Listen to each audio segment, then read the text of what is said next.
Okay, this video is Prevent and Reverse Obesity by me, P. Rogers, part 7.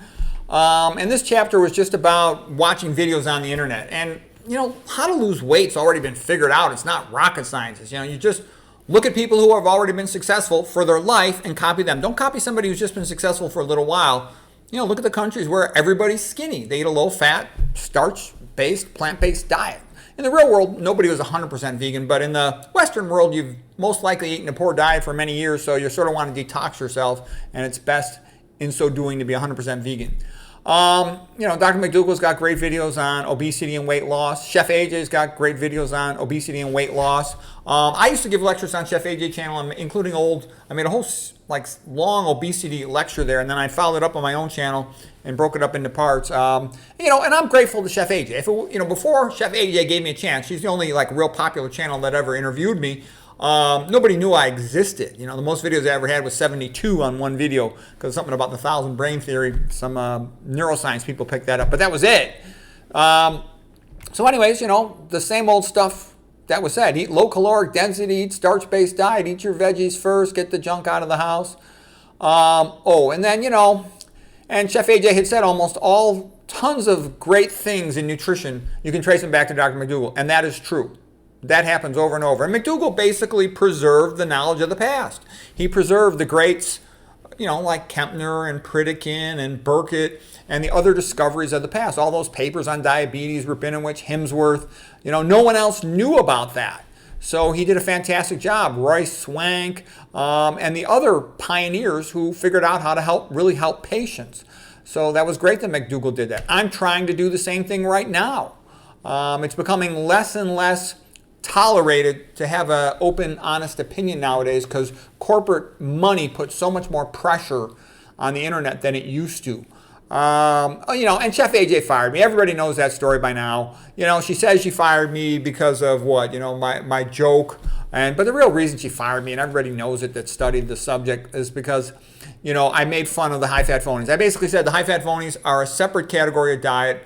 The moderate-fat vegans who basically recommend what I would consider like a vegan version of the Mediterranean diet. I said that is a separate category than Pritikin, Kempner, and McDougall and Esselstyn. They recommend a low-fat vegan diet, okay? And that pissed her off because those are her good friends, a lot of the high-fat phonies. So, for me to criticize them was unforgivable and I got fired, okay? But too bad. Okay, and then I throw some jokes in the book. I'm always putting some jokes in the book. I said that Chef AJ and me breakup was like the breakup for old people was like the breakup of Durian Ryder and Freely the Banana Girl for young people, okay? It's silly, and I made other jokes in there, it's just kidding around. Basically, when I talk to people, a lot of people I know, they think the whole vegan diet is insane. It's ridiculous. None of them do it. They think vegans are, like hippies, pot-smoking freaks. They think vegan diet's kind of a crazy thing. I've been told by a lot of friends, and especially young people, don't say you're a vegan. Everybody will think you're a weirdo, you're crazy, you're insane. And so the vegan diet's not widely accepted by the general public. And I'll sometimes talk when I'm just in random public places, if I have nothing to do, I'll talk to people and I'll say, the secret of health? The secret of health is be a low-fat vegan. And they look at me with a strange look. Let's see, what else?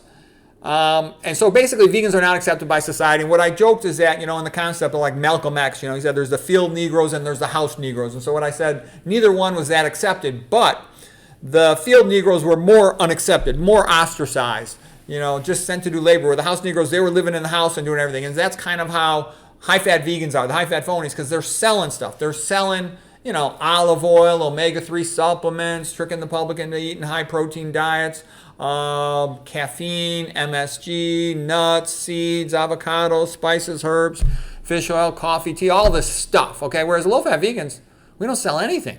There's no money to be made off the Kempner Rice diet, McDougall diet, the Esselstyn diet, Nathan Pritikin, Jeff Nelson, all that stuff. So nobody wants anything to do with us. And, we're sort of ostracized from all the popular channels. But that's just the way it is. Okay. So anyways, this chapter was just a little bit of historical information. Why did Chef AJ get lung cancer? I made a whole video about that, but my best guess is that, from being a chef, chefs sometimes have increased risk of cancer just because a lot of times they inhale a lot of the cooking fumes. So, I don't know for certain. That's just my guess, my theory of that. Anyways, that's it for this episode.